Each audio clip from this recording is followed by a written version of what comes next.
2014 से पहले की बात करूंगा और उसके बाद 2023 में भी आऊँगा। 2014 से पहले जब भाजपा अपोजिशन में हुआ करती थी तो उस समय कोई भी गलत कानून जब निकालती थी सरकार, यानी कि जो सत्ता में सरकार होती थी, अगर उनके द्वारा कोई गलत कानून निकाला जाता था तो एक लंबी हेजिटेशन जो थी वो जम्मू कश्मीर के अंदर देखने को मिलती थी। जम्मू बंद भी होता था, कश्मीर भी बंद होता था। लेकिन 2014 के बाद जब से अपोजिशन पार्टी जो है वो सत्ता में आई है और जो सत्ताधारी पार्टी जो अपोजिशन में आई है उनसे इतनी अपोजिशन नहीं हो पा रही कि जो लोगों के विरोध जो कानून निकाले जा रहे हैं उनके खिलाफ खुल के जो है वो अपोज किया जाए। हालांकि प्रोटेस्ट किए जाते हैं, बोला जाता है, अपनी जो मजम्मत होती है वो मीडिया के माध्यम से जो है वो रखी जाती है, लेकिन जो पहले हेजिटेशंस हुआ करती थी उन कानूनों के खिलाफ आज वो हेजिटेशंस जो है वो कहीं ना कहीं लुप्त होती हुई जो है वो नज़र आ रही हैं। प्रॉपर्टी टैक्स इस समय चर्चाओं में है और आए रोज़ गवर्नमेंट के मुलाजिम जो हैं वो इसके ऊपर जो है अपनी पक्ष रखते हुए नज़र आ रहे हैं कि एक नॉमिनल चार्जेस जो है वो लोगों से लिए जाएंगे। लेकिन हमारी सिटी को, हमारे शहर को जो है वो बाकी शहरों के साथ जो है वो कंपेयर किया जा रहा है और कहा यह जा रहा है कि उन शहरों में जो है वो प्रॉपर्टी टैक्स काफ़ी ज़्यादा है और हमारे यहाँ पे जो है प्रॉपर्टी टैक्स बिल्कुल कम है। बात यहाँ पे, सवाल यहाँ पे ये उठता है कि क्या जम्मू कश्मीर इन 3 सालों में इतना डेवलप हो चुका है कि इसका कंपैरिजन जो है वो चंडीगढ़, दिल्ली, लुधियाना, शिमला, मुंबई जैसी शहरों के साथ जो है वो किया जा रहा है? क्या यहाँ पे एक प्राइवेट काम करने वाला जो मुलाजिम है, क्या उसकी तनख्वाह इतनी हो चुकी है कि उसको जो उसकी सैलरी है चंडीगढ़, दिल्ली, लुधियाना के हिसाब से जो है उसको उसकी सैलरी मिल रही है? क्या उसका जो वहाँ पे वेजेस है उस वेजेस के हिसाब से यहाँ पे उसको वो वेजेस मिल पा रहे हैं? अगर टैक्सेस की बात की जाए तो टोल टैक्स भी जो है हम लोग भर रहे हैं, जीएसटी, सीजीएसटी के रूप में भी जो है हम टैक्स भर रहे हैं। और उसके बाद आप अगर अपना मकान बनाते हैं तो अपने मकान के ऊपर भी जब आप एक रेत, बजरी, ईंट, पत्थर, सीमेंट, सरिया कुछ भी खरीदते हैं तो उसके अंदर भी आप जीएसटी के रूप में जो है सरकार को टैक्स भरते हैं। अब लोगों के बीच में असमंजस इस बात का आ चुका है कि हमने हर चीज़ का जो है वो टैक्स दिया है। इवन कि जब हम बिजली का बिल भरने के लिए जाते हैं तो वहाँ पे भी जो है वो जीएसटी के माध्यम से 1-2 रुपये जो है वो टैक्स का जो है वो काटते हैं। अब लोगों के बीच में ये है कि हम हर चीज़ का टैक्स दे रहे हैं। जब हमारी एक इंफ्रास्ट्रक्चर खड़ा हो गया, अब उस इंफ्रास्ट्रक्चर के हम अंदर हम रहना शुरू हो गए, अब हमें रहने का भी जो है वो टैक्स देना है। और दूसरा सवाल यहाँ पे ये खड़ा होता है, सरकार ने एंटी एनक्रोचमेंट ड्राइव चलाई और उस एंटी एनक्रोचमेंट ड्राइव के अंदर ये कहा गया कि स्टेट लैंड, गाचराई लैंड, रोशनी लैंड जिन जिन लोगों ने हथियाई है उन लोगों से वो लैंड जो है वो रिट्रीव की जाएगी। अब ये उसके बाद प्रॉपर्टी टैक्स जब इम्पोज किया गया तो जो बिल्डिंग्स स्टेट लैंड, गाचराई लैंड, रोशनी लैंड में जो बिल्डिंग्स बनी हैं, क्या उन लोगों से भी जो है वो प्रॉपर्टी टैक्स लिया जाएगा? अगर उन लोगों से प्रॉपर्टी टैक्स लिया जाएगा तो फिर ऑटोमेटिकली उनकी ज़मीनें भी जो है वो लीगलाइज हो जाती हैं। आज मेरे साथ बातचीत करने के लिए एक युवा नेता रजत रंधावा जी यहाँ पे मौजूद हैं। इनसे बातचीत करते हैं। 2014 से पहले जिस तरह से मैंने कहा उसके ऊपर भी इनसे बातचीत करेंगे, प्रॉपर्टी टैक्स को लेकर भी इनसे बातचीत करेंगे और एंटी एनक्रोचमेंट ड्राइव को लेकर भी इनसे जो है वो बातचीत करेंगे। रजत जी, 2014 से अगर पहले की बात की जाए, जब भाजपा अपोजिशन में हुआ करती थी तो उस समय काफ़ी लंबी हेजिटेशंस जो थी वो देखने को मिलती थी। अगर कोई गलत कानून जो लोगों के खिलाफ अगर निकाला जाता था, यानी कि आप वो समय याद कर लीजिए जब बम बम बोले गई स्ट्राइकें हुई थी, 3 महीने लगातार स्ट्राइकें चली थी। लेकिन आज वो चीज़ें जो है कहीं ना कहीं गुम होती हुई नज़र आ रही हैं। आज कानून पे कानून निकाले जा रहे हैं, लोग उसका अपोज करते हैं, जैसे ही अपोज करते हैं पुलिस जो है उनको पकड़ के जो है वो जेलों में डाल देती है और उसके बाद शाम को छूट भी जाते हैं, लेकिन अपने अपने घरों में चल जाते हैं। सिर्फ ऐसा लगता है कि मीडिया में आने की फुटेज जो है अब अपोजिशंस को जो है इस चीज़ की भूख जो है इस समय लगी हुई है। आपके इस सवाल का जवाब आपने खुद ही दिया कि लोग डरते हैं कि पुलिस पकड़ के ले जाएगी। आपने की बात 2014 से पहले एजिटेशंस होती नहीं, 2014 के बाद एजिटेशंस क्यों नहीं हो रही, चाहे किसी भी मुद्दे पे हो, कोई भी पॉलिटिकल पार्टी हो। मैंने अभी जगह कहा कि आपने अपने सवाल का जवाब दिया कि पुलिस पकड़ के ले जाती, बेशक वो शाम को छोड़ती। 2014 से पहले जो सरकारें, चाहे वो दिल्ली में थी, चाहे वो जम्मू कश्मीर में थी, वो जो भी सरकार रही होगी, मैं किसी सरकार का नाम नहीं लेता, उनके अंदर लोगों को प्रति एक ऐसी भावना थी कि अगर किसी की डिमांड है, कोई रिक्वायरमेंट है, मतलब कि उनको नहीं लग रहा है कि गवर्नमेंट हमारे अगेंस्ट जा रही है, तो उस चीज़ की वो लोग रिजेंटमेंट शो करते थे, एजिटेशंस होती थी, तो लोग जाते थे बड़े नुमाइंदगी के पास, चाहे वो मेंबर पार्लियामेंट के पास जाते थे, सेक्रेटरी में किसी ना किसी अफसर से मिलते थे, किसी ना किसी मंत्री से मिलते थे, अपना एक मेमोरेंडम देते थे। तो नो डाउट उन पे एक्शंस होता ना होता, दैट इज़ अनदर इशू। 2014 की पहले की बात कर रहा हूँ। 2014 के बाद ये निकम्मी सरकार देश में आई, स्टेट में अभी एलजी प्रशासन है जो डायरेक्ट सेंटर कंट्रोल कर रहा है। तो जैसे आपने कहा कि लोगों को सिर्फ जो मन में भय है कि अगर हम एजिटेशन करेंगे, अगर हम एजिटेशन करते तो हम अपनी बात सुनाएंगे किसको? हमारे पास कोई अपना इलेक्टेड एमएलए नहीं है, हमारे पास कोई अपना इलेक्टेड मंत्री नहीं है, हमारे पास कोई इलेक्टेड मेंबर पार्लियामेंट जो होते हैं वो दिल्ली में बैठे, हमारे पास वैसा कोई बंदा है नहीं, हम अपनी सुनवाई सुनाएंगे किसको? तो वही बात है कि आपने खुद अपने सवाल का जवाब दे दिया कि लोगों में भय है। ये भय तभी दूर होता है जब लोगों के बीच में एक इलेक्टेड गवर्नमेंट होगी, एक इलेक्टेड रिप्रेजेंटेटिव होगा, अपनी बात किसी ना किसी को तो सुनेगा। आम आदमी के बस का काम तो है नहीं है कि वो रोज़ सेक्रेटरी जाए अपना मेमोरेंडम किसी ब्यूरोक्रेट को दे, ब्यूरोक्रेट तो सुनते नहीं किसी की। सेक्रेटरीट में आम आदमी की एंट्री आज भी बैन है। तो थोड़ा बहुत सेक्रेटरी जम्मू में चलता था, वो उन्होंने दरबार मूव के नाम पर बंद कर दिया। तो 2014 के बाद लोगों की एजिटेशनें, मुझे लगता है एजिटेशन जो होनी चाहिए थी वो 2017-18 के बाद हुई, जब ये सरकार टूटी। भाजपा ने अपने मुफाद के लिए पीडीपी के साथ एजेंडा ऑफ अलाइंस पे साइन किया, जिसमें वो ऑन रिकॉर्ड है कि एजेंडा ऑफ अलाइंस में हमारी क्या टर्म्स एंड कंडीशंस थी। उसमें दफ़ा 370 के साथ छेड़छाड़ नहीं थी, उसमें दफ़ा 35A के साथ छेड़छाड़ नहीं थी, जम्मू के लोगों की नुमाइंदगी उसमें पूरी बरकरार थी। पर क्या ज़रूरत पड़ गई इन चोरों को कि इन्होंने अपना जो सपोर्ट था वो बैक ले लिया? अब यही सवाल जाके भाजपा के लोगों को पूछे कि आज जम्मू के लोग प्रॉपर्टी टैक्स के नाम पे लोगों सड़कों पर हैं, आज जम्मू के लोग अनएम्प्लॉयमेंट के नाम पे लोग सड़कों पर हैं। जम्मू का नौजवान आज प्रेस क्लब के बाद धक्के खा रहा है, दोपहर को मार खाता है, शाम को जेल में जाता है, रात को वो घर आता है। इस बंदे का पूरा दिन ही एजुटेशन में गुजर जाएगा, तो वो अपना गुजर बसर कैसे करेगा?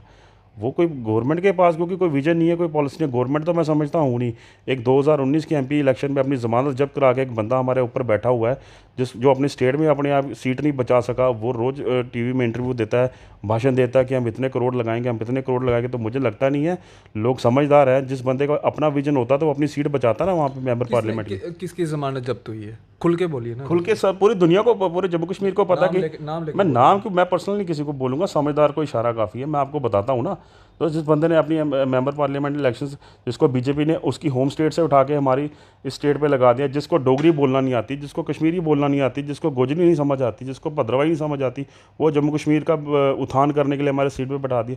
जिसको ये नहीं पता कि बसोली में कितनी पंचायतें, कितने गाँव, उसको ये नहीं पता कि आरसपुरा में कितनी पंचायतें, जिसको ये नहीं पता कि जो क्या नाम रैपर सतवारी में कितनी पंचायतें। तो आपने जब एक बंदा जो बाहर का उठा के हमारी स्टेट में, हमारे यूटी में लगा दिया है, खैर यूटी तो हम इसको मानते नहीं, जो स्टेट में बिठा के रख दिया है लेफ्टिनेंट गवर्नर साहब, आप उनसे यही सवाल आप उनसे जाके करें। मुझे भी लगता है कि आप इस मामले में पैरालाइज है, क्योंकि मीडिया से वो इंटरेक्शन करते नहीं है। तो एजिटेशन आने वाले दिनों में मैं जम्मू के लोगों से उम्मीद करूँगा अपने हकों की आवाज़ के लिए तो लोगों को खड़ा होना पड़ेगा। अगर हम आज नहीं हुए ना, तो जो हमारी आने वाली नस्लें होंगी हमेशा हमें पूरी उम्र के लिए वो कोसेंगे कि जब ये कानून, जब ये जजिया टैक्सेस, जब ये चीज़ें हम पे थोपी जा रही थी, आप पे थोपी जा रही थी, तब आप क्या कर रहे थे। लेकिन कहीं ना कहीं अपोजिशन का एक बड़ा रोल होता है। बिल्कुल होता है ना। तो अपोजिशन कहाँ है? गवर्नमेंट कहाँ है? अरे गवर्नमेंट नहीं है, लेकिन अपोजिशन तो है ना। अपोजिशन की सुनवाई, कोई अपोजिशन तो opposition is more powerful than ruling party. I am reacting you here. Opposition, जब ये प्रॉपर्टी टैक्स, अब लेटेस्ट तो ये प्रॉपर्टी टैक्स चल रहा है, जब प्रॉपर्टी टैक्स लगाया गया ना, सबसे पहले जो ट्वीट, सबसे पहले जो प्रोटेस्ट, सबसे पहले जो रिजेंटमेंट थी वो पीडीपी पार्टी की थी। बाद में भाजपा आई सड़कों पे, फिर नेशनल कॉन्फ्रेंस आई, फिर कांग्रेस आई। तो अभी रिकॉर्ड निकाल के देखिए ना, सबसे पहले अपोजिशन पे इस मुद्दे पे अपोजिशन किस पार्टी ने की थी। आपने खुद कहा सुनवाई लोगों की कहाँ है? जो लोग बात करना चाहते हैं उसको शाम को पुलिस डराती है। तो अब एक पीपल फ्रेंडली एनवायरनमेंट इस गवर्नमेंट ने बनाया नहीं। आप सिविल सोसाइटी के साथ मिलकर जो है वो बंद की कॉल नहीं दे सकते? देखिए, सिविल सोसाइटी के साथ हमारे पार्टी के जो सीनियर्स हैं उनकी बात हुई है। आने वाले दिनों में जम्मू में एक बड़ी एजिटेशन जो होने जा रही है, तो डेफिनेटली उस पर जो कॉल है पार्टी हाईकमांड लेगी, उस पर ये तो पार्टी हाईकमांड ही बोल सकती है उसमें हम पार्टिसिपेट किस वे में करेंगे, प्रोटेस्ट की शक्ल में करेंगे या सपोर्ट की शक्ल में करेंगे या उनके साथ धरने पे बैठेंगे। वो जब सपोर्ट की कॉल, जब हमें कोई चैम्बर ऑफ कॉमर्स या कोई और कोई जम्मू की सिविल सोसाइटी ऑर्गेनाइजेशन जब ये कॉल देगी, तो डेफिनेटली जम्मू के हकों के लिए हम तो ज़रूर उनका साथ देंगे। युवा राजपूत सभा ने भी अब मोर्चा खोल दिया है एलजी प्रशासन के खिलाफ, और ये कहा है कि सारे जम्मू वासियों को कहा है, सब डोगरों को कहा है कि इकट्ठा हो जाएं। वक्त आ चुका है, जिस तरह से हमने महाराजा हरि सिंह जी की छुट्टी ली है, अब वक्त आ चुका है इस टैक्स को भी जो है वो रोल बैक करवाने का वक्त आ चुका है, और सबको इकट्ठा होना पड़ेगा। ये किसी एक व्यक्ति से ये टैक्स जो है वो वापस नहीं होगा, सबको इकट्ठा होना पड़ेगा, तभी ये रोल बैक होगा। आप उनके साथ कितना स्टैंड रखते हैं? देखिए, पहले मैं बात करूँगा प्रॉपर्टी टैक्स की।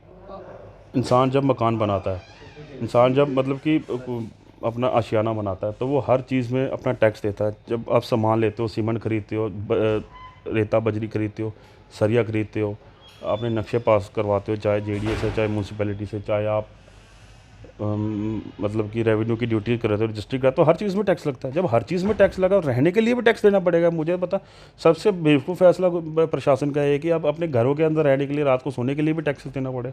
तो मुझे यकीन है कि अंधी गवर्नमेंट में वो दिन दूर नहीं है जब लोगों की छातियों पे मीटर लगाए जाएंगे। अगर आपने 500 का रिचार्ज कराया, 500 ही सांसें ले सकते हो।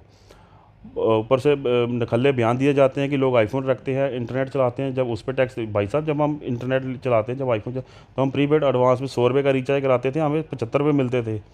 आईफोन पे जीएसटी लगती है, स्टेट की लगती है, जीएसटी लगती है, हर चीज़ पे टैक्स है। जब वही बात है कि अब रहने के लिए भी टैक्स देना पड़ेगा, अपने शहर में अपनी मेहनत से बनाए हुए आशियाने पे भी टैक्स देना पड़ेगा।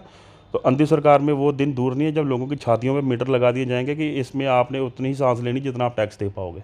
और रही बात, आपने कहा युवा राजपूत सभा की, युवा राजपूत सभा की कल प्रेस कॉन्फ्रेंस थी, उनके प्रधान साहब ने की, तो बड़ा अच्छा लगा। वो हमेशा, युवा राजपूत सभा एक नॉन पॉलिटिकल ऑर्गेनाइजेशन है, उसमें होंगे पॉलिटिकल ऑर्गेनाइजेशंस के बंदे, पर वो जो उनका नज़रिया काम करने का वो नॉन पॉलिटिकल ऑर्गेनाइजेशन की तरह है। तो बड़ा अच्छा उनका था। जैसे महाराजा हरि सिंह जी की छुट्टी के लिए उन्होंने कितनी अच्छी मुहिम चलाई, कितने सालों से वो मतलब कि इस एजिटेशन में बैठे हुए, तो उनको सफलता मिली। उस चीज़ के युवा राजपूत सभा पात्र की बधाई है। और आपने युवा राजपूत सभा के प्रधान साहब का एक बयान और सुना होगा कि उन्होंने ये कहा कि अब हम जो एजिटेशन आने वाले दिनों में लड़ेंगे, उसमें हम ये भी कहेंगे कि लेफ्टिनेंट गवर्नर के साथ एडवाइज़र डोगरा लगाया जाए। यही बात 6 महीने पहले महबूबा मुफ्ती जी ने जम्मू में एक पब्लिक मीटिंग के दौरान की थी। क्या जम्मू के लोगों में कोई इतना काबिल नहीं है कि कोई लेफ्टिनेंट गवर्नर ही लग जाए, कोई डिपकॉम ही लग जाए, कोई बड़ा पुलिस का अफसर ही लग जाए, कोई बड़ा ब्यूरोक्रेट ही लग जाए? तो युवा राजपूत सभा ने अगर इसकी कॉल की, अभी वो प्लान आउट कर रहे हैं कैसे करना है, तो जो हमारी पार्टी के हाईकमांड की कॉल होगी, हम उसके साथ शाना बशाना जम्मू के हकों के लिए, जम्मू के डोगरों के लिए ज़रूर उनका साथ देंगे। क्या जम्मू कश्मीर तैयार है प्रॉपर्टी टैक्स के लिए? आपसे थोड़ा सा मतलब कि सुनेंगे, हर लोग ये कह रहे हैं कि तैयार नहीं है। आप क्या समझते हैं, प्रॉपर्टी टैक्स देने के लिए जम्मू तैयार है? देखिए, मैं थोड़ा ब्रीफ करूँगा इसको। जम्मू के लोग प्रॉपर्टी टैक्स देने के हक़ में बिल्कुल भी नहीं है, ना वो तैयार हैं। लोगों ने कहा कि कोरोना की मार झेली, व्यापार नहीं था, दरबार मूव बंद हो गया, ट्रेन जम्मू से कटरा चली गई डायरेक्ट, जम्मू का व्यापारी उस चीज़ में खज्जल हो गया। अब रिसेंटली जो कटरा में एजिटेशन चल रही है कि वो जो डायरेक्ट रोपवे नीचे बेस कैंप से ऊपर लेके जा रहे हैं, सीधा माता रानी की भवन तक। जब जिस यात्रा को 7 से 8 घंटे पैदल लगते थे, फिर उनको गाड़ियों में आधे घंटे का बना दिया गया। जब गाड़ियाँ चलना स्टार्ट होगी, हेलीकॉप्टर में 7 मिनट लगे, अब गंडोला है वो 15 मिनट बनाए। फैसिलिटीज़ दें लोगों को, फैसिलिटीज़ देने के लिए, फैसिलिटेट करने के लिए श्राइन बोर्ड बैठा है। बट एटलीस्ट आप जो लोग वहाँ पे 4-5 लाख जो दुकानदार है, घोड़े वाला है, पिट्ठू वाला है, पालकी वाला, जो उस लोगों को यात्रा पे डिपेंड है, आप उनका भी तो ख्याल रखें। वो 4-5 लाख को अगर आप उनके परिवार में 5 मेंबर हैं, तो वो कितना लंबा एक नंबर जाता है, जिसको आप टोटली पैरालाइज करके रख दोगे। जब लोगों के पास काम धंधा नहीं होगा, ऑब्वियसली लोग हेजिटेशन करेंगे। दूसरी बात कि आपने कहा कि जम्मू कश्मीर तैयार है कि नहीं। देश ने कोरोना की मार झेली 3 साल से। जम्मू कश्मीर को जो मार पड़ी वो 5 अगस्त 2019 से पड़ी। उससे पहले भी तब पड़ी जब ये गवर्नमेंट टूटी, क्योंकि लोगों की नुमाइंदगी नहीं थी उसमें। तो जम्मू कश्मीर को कम से कम 5 से 7 साल हो गए हैं इस अनरेस्ट के साथ जूझते। तो मुझे नहीं लगता कि जम्मू के लोगों को जो छोटे छोटे काम थे, चाहे वो हमारी माइनिंग के हक़ से, माइनिंग बाहर के लोगों को दे दी गई, सारे रिसोर्सेज ब्लॉक्स माइन बाहर के लोग, हमारे जम्मू के ठेकेदार की बस अब गाड़ी लगती है वहाँ पे, ना वो एक्सट्रैक्ट कर सकता है, ना वो बेच सकता है, ना उस पर रॉयल्टी लेता है। वाइन पॉलिसी हमारी बाहर चलेगी। जम्मू के लोग सिर्फ शराब बेचने के लिए उनकी दुकानों पे छोटे मार्जिन पे काम करते हैं, वो शराब अपनी नहीं बेच सकते। जम्मू के लोगों की जो सबसे बड़ी उम्मीद की थी कि जो नौकरियां थी हमारे यहाँ की, सत्यपाल मलिक साहब आए, 50,000 नौकरियां वो देके गए, आज तक कहाँ है किसी को नहीं पता। मुर्मू साहब आए, 50 वो देके गए, कहाँ है किसी को नहीं पता। लेफ्टिनेंट गवर्नर सिन्हा साहब आए हैं, ये रोज़ कहते हैं हम 10,000 देंगे, 5,000 देंगे। कहाँ है ऑन रिकॉर्ड? अगर आपको पता हो आप मुझे अभी बता दो। किसी को मिली? जेके पीएसआई का स्कैम हो गया, उसका इन्होंने कोई रिजल्ट आउट नहीं निकाला। पब्लिक सर्विस कमीशन की जो रिक्रूटमेंट है वही वो फेल हो गई। 4th क्लास एम्प्लॉयज़ की नौकरियाँ निकली, वो फेल हो गई। बॉर्डर बटालियंस हुई, हमारी गवर्नमेंट महबूबा मुफ्ती जी ने सेंक्शन की थी। बॉर्डर बटालियन के रिजल्ट निकले, रिजल्ट निकलने के बाद बच्चों के मेडिकल हुए, वो कैंसिल हो गए। तब लोगों के पास एम्प्लॉयमेंट नहीं है, रोज़गार ही नहीं है, काम धंधा ही नहीं है, तो लोग मुझे बताओ कहाँ से टैक्स देंगे? कुछ देने के लिए कुछ आना भी तो चाहिए ना, कोई इनकम आनी चाहिए, कोई आमदन आनी चाहिए। हम रोज़ लोगों के बीच में जाते हैं और सर्वे करते हैं, और सर्वे करने के बाद हम आप लोगों से ही पूछते हैं, जो लीडरान लोग होते हैं।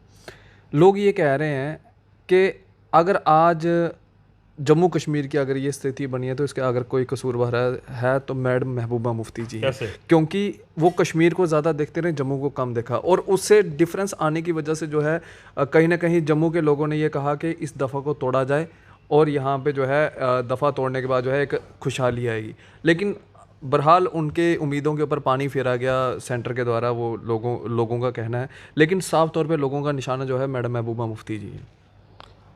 देखो, मैडम महबूबा मुफ्ती जी चीफ मिनिस्टर बने 2017 में। 2014 में जब यहाँ पे अपना असेंबली की इलेक्शंस हुई, तो जम्मू का एक जो बड़ा मार्जिन लोगों का जो विश्वास था जम्मू में भाजपा के 25 एमएलए को दिया गया।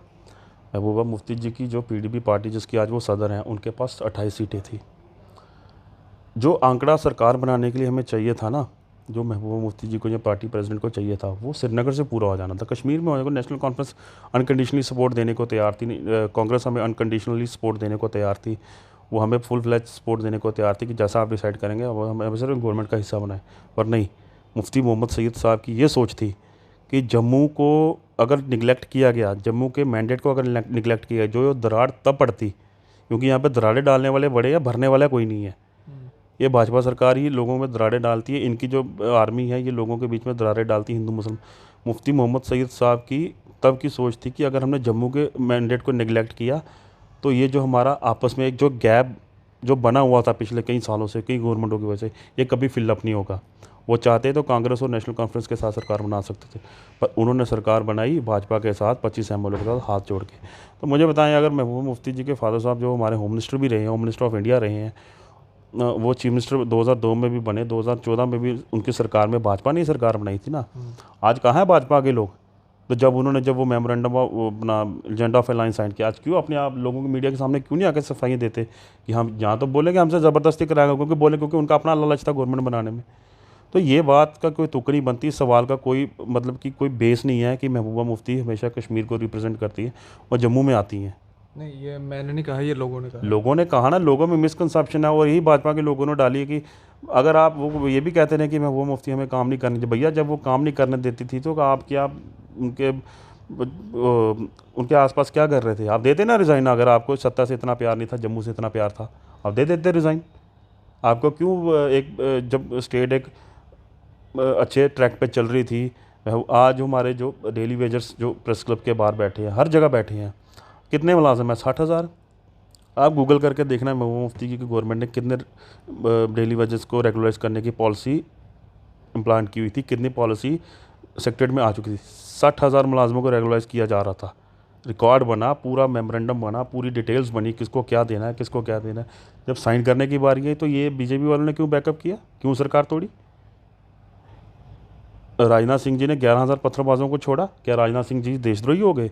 अब राजनाथ सिंह को पूछो ना कि आपने कश्मीरी को लोगों का इतना भला क्यों किया, 11,000 पत्थरबाजों पे एफआईआर उठाई। इन लोगों को मैनिपुलेट किया जाता है, भड़काना चाहते हैं, क्योंकि इनके पास खुद कुछ है नहीं कि हम लोगों के बीच में कैसा जाएं। हम सिर्फ लोगों को बहकाएंगे कि जो वो कश्मीरी थे उन्होंने हमें काम नहीं करने दिया। भैया, जब काम नहीं करने दिया तो तुम सेक्रेटरीट में क्यों बैठे हुए थे? तुम देते ना रिज़ाइन, तुम्हारे अंदर जरूरत होती तुम रिज़ाइन देते। कहा यह भी जा रहा है, सोर्सेज के हवाले से खबर आई है, जो SRO 520 बनाया गया था डेली वेजेस को पक्का करने के लिए, उस SRO को भी जो है ख़त्म करने की जो है वो एक पूरी रणनीति तैयार कर ली गई है। अगर ये SRO ख़त्म होता है तो डेली वेजेस ख़त्म हो जाते हैं, चाहे वो PHE में, चाहे वो PDD में, चाहे मेरे भाई, आपका जो सोर्स है उसको पूछना, ठीक है? आप जो सोर्स है, जो आपका SRO है, ये जो क्वैश करने की कोशिश करें, अगर इन्होंने SRO क्वैश करना था तो पिछले दिनों जो डेली वेजरों की 11 रुपये इन्होंने पढ़ाई पर डे, क्या 11 रुपये है? एक बंदे का एक दिन में 11 रुपये से गुजारा हो जाएगा? 330 बनता है महीने का। क्या 330 में बंदे का गुजारा हो जाएगा? आपने इंक्रीमेंट कर दिया, हमने डेली वेजरों के लिए ये किया वो किया। इनके पास कुछ नहीं है, ये कुछ नहीं कर सकते भाजपा वाले।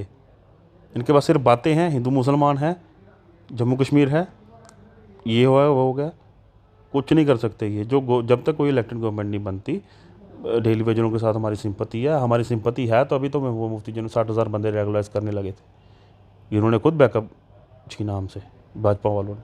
अब ये पुरानी बातें हैं, अभी जो लेटेस्ट हम तो कश्मीरी पंडित एम्प्लॉइज बैठे हुए हैं, रेगुलराइज उनको अलॉटमेंट ही करनी ना उनके होम डिस्ट्रिक्ट्स में, क्यों नहीं करते? इनके पास पावर है, एलजी साहब बैठे हैं, सिक्योरिटी है इनके पास, क्यों नहीं करते? क्योंकि ये करना ही नहीं चाहते। देश के क्योंकि इनके पास भाजपा का जो मेन फोकस है वो हिंदुस्तान है। Jammu Kashmir is not a priority for BJP. Jammu Kashmir just experimental lab for BJP, जिसका रिजल्ट से पूरे हिंदुस्तान में बेचते हैं। आपने हिंदुस्तान की बात की, देश के ऊपर जो है हिंदुस्तान के ऊपर एक खतरा मंडराना शुरू हो चुका है। पंजाब हमारा लगता हुआ स्टेट है। पंजाब आप जानते ही हैं कि वहाँ पे क्या हालात इस समय बने हुए हैं, और किसके द्वारा होम मिनिस्टर अमित शाह जी को भी जो है एक थ्रेट जो है वो दी गई है। किस तरह से देखते हैं इस पूरे माहौल? देखो, देश की अखंडता में हम विश्वास करते हैं। पंजाब हमारा हिस्सा है, हमारा पड़ोसी राज्य है, पर पंजाब की जो हालात बने हैं वहाँ की सरकार इस पे बेटर जवाब दे सकती है। वहाँ के सीएम साहब या वहाँ के जो होम मिनिस्ट्री है या वहाँ के जो बड़े पुलिस आला अधिकारी, उसके हालात पे वही विश्वास है। हम तो खुद समझते हैं, हमारा खुद जम्मू कश्मीर की बुरी हालातों में इस टाइम फंसा हुआ है, बेरोज़गारी में फंसा हुआ है, अनएम्प्लॉयमेंट में फंसा हुआ है, डेली वेजेस हमारे रोडों पे है, टैक्सेस पे टैक्सेस। जम्मू को सिटी ऑफ टेम्पल्स कहा जाता था, फिर इसको सिटी ऑफ वाइन कहा गया, फिर इसको सिटी ऑफ टोल प्लाजास कहा गया, इसको सिटी ऑफ टैक्सेस का नाम दिया जा रहा है। फिर आने वाले दिनों में मुझे लगता है जिस हिसाब से बेरोज़गारी बढ़ रही है यहाँ पे, इसको सिटी ऑफ ड्रग्स भी कह दिया जाएगा, बना दिया जाएगा। सिटी ऑफ क्राइम ये ऑलरेडी बन चुका है, कितने क्राइम्स। सिटी ऑफ वाइन्स की आपने बात की, पिछले दिनों दिल्ली के अंदर मनीष सिसोदिया साहब को उनको अरेस्ट किया गया जी, इसी वाइन के चक्कर में। जम्मू के अंदर ठेके पे ठेके खोलते गए, वाइन शॉप्स से वाइन शॉप्स खोलते गए। क्या कल को जब सरकार बदलेगी तो क्या यहाँ पे भी इस तरह का कोई घोटाला जो है वो देखने को मिलेगा? देखिए मेरी बात सुने, मनीष सिसोदिया जी को अरेस्ट किया, डेमोक्रेसी में हर बंदे को जमहूरियत में हक है कि वो अपनी बात रखे। अब वो मैटर सब जुडिशियस है, कोर्ट इस पर फैसला देगा कि वो गिल्टी पाएंगे कि नहीं। हम और आप फैसला करने वाले कोई नहीं है। वहाँ की गवर्नमेंट से आप ये सवाल पूछें, क्योंकि वहाँ की पॉलिटिक्स है। आपको पता है यूटी है, दिल्ली भी, उसकी लॉ एंड ऑर्डर किसके अंडर आता है? वहाँ पे एक इस टाइम लॉ एंड के साथ एक फ्री थी, लेकिन यहाँ पे जो है वाइन शॉप्स। नहीं, आप इसको नॉस्टैल्जिक वे में नहीं ना लीजिए, इसको सीरियस लीजिए। मैं दिल्ली यूटी है, दिल्ली का law and order home minister of India देख रहा है। होम मिनिस्ट्री में कौन बैठे हैं? होम मिनिस्ट्री में कौन बैठे हैं? वो किस पार्टी से बिलोंग करते हो? जिसको अरेस्ट किया गया वो किस पार्टी से हैं? उनकी आपस की कॉन्ट्राडिक्शन देखें। दिल्ली का हालात है, दिल्ली देखेगी, दिल्ली की गवर्नमेंट देखे, वहाँ के अरविंद केजरीवाल देखे, पंजाब के भगवंत मान जी देखे। आप जम्मू कश्मीर की बात करें ना, आप कह रहे हैं जम्मू कश्मीर में वाइन पॉलिसी, गली गली में कूचे कूचे में दुकानें खोली गई। कितना प्रोटेस्ट किया लोगों ने, हमारी माताओं बहनों ने, हर शहर में, हर उसमें गांव में, पंचायतों में, कि यहाँ वाइन शॉप नहीं खुलेगी। क्या हुआ? खुली, डंडे के ज़ोर पे खुली। ये कुछ भी कर सकते। लोगों को शराब पिलाई जा रही है जम्मू कश्मीर में, पिलाने वाला बाहर का है, बेचने वाला बाहर का है, पैसा कमाने वाला बाहर का है। लोगों को महंगी चीज़ें दी जा रही है, बेचने वाला बाहर का है। चीज़ें जम्मू की हैं, रिसोर्सेज जम्मू के हैं, बेचने वाला बाहर का है, पैसा बाहर कमा रहा है। तो जम्मू के लोगों को अब मुझे लगता है मेरे से ज़्यादा समझ है कि आने वाले दिनों में अगर इलेक्शंस होते हैं तो क्या फ़ैसला उन्होंने अपने हक़ के लिए लेना, अपनी आने वाली नस्लों के लिए लेना है। और मैं जम्मू के लोगों से ये उम्मीद करूँगा, ये उनसे एक रिक्वेस्ट करूँगा कि जो गलती आपने 2014 में की वो आने वाले इलेक्शनों में मत करना। कि 2014 से लेकर 2023 9 साल हो गए हैं, जम्मू के पास इलेक्टेड गवर्नमेंट कोई नहीं है, जम्मू की नुमाइंदगी करने वाला कोई नहीं है। चीफ सेक्रेटरीज बाहर के, गवर्नर साहब हमारे बाहर के, एडवाइज़र्स बाहर के, डिविजनल कमिश्नर्स बाहर के, आला अधिकारी बाहर के, डिस्ट्रिक्ट कमिश्नर्स बाहर के, ब्यूरोक्रेट सारे बाहर के, कमिश्नर सेक्रेटरीज 7 हो गए जो प्राइम लाइन ऊपर की है। जम्मू के लोगों के पास क्या है? तहसीलदार लगा दिया आपने, केएस ऑफिसर, एसडीएम लगा दिए। क्या जम्मू के लोगों में इतनी काबिल? इसमें आप जम्मू को डिसम्पावर करना चाहते हैं हर वे में। आप जम्मू के लोगों को दबाना चाहते हैं, जो पढ़ा लिखा आप उस पर को भी दबा रहे हैं। चलिए, ये हम रजत रंधावा जी से बातचीत कर रहे थे, युवा नेता हैं, फायर ब्रांड नेता हैं इस समय पीडीपी के, और इनसे बातचीत कर रहे थे क्योंकि मैंने पहले ही कहा जब 2014 से पहले वाला समय था तो उस समय कोई भी कानून निकाला जाता था तो लोग जो थे वो सड़कों पे आते थे। भाजपा जो थी वो एक लंबी हेजिटेशंस करती थी, लेकिन आज वो अपोजिशन कहीं ना कहीं जो है वो लुप्त होती हुई नज़र आ रही है। अब इसका कारण क्या है वो आप लोग इस वीडियो के कमेंट सेक्शन में ज़रूर लिखिएगा, आप अपनी राय भी रखिएगा। लेकिन जो प्रॉपर्टी टैक्स लगाया जा रहा है वो कहीं ना कहीं हर एक वर्ग के लोग जो हैं इसका अपोज कर रहे हैं। सिर्फ गवर्नमेंट जो है इसके फ़ायदे गिनाने में इस समय जो है वो जुटी हुई है। आप इसी तरह से बने रहें जेके मीडिया के साथ। मुझे दीजिए इजाज़त। आदाब।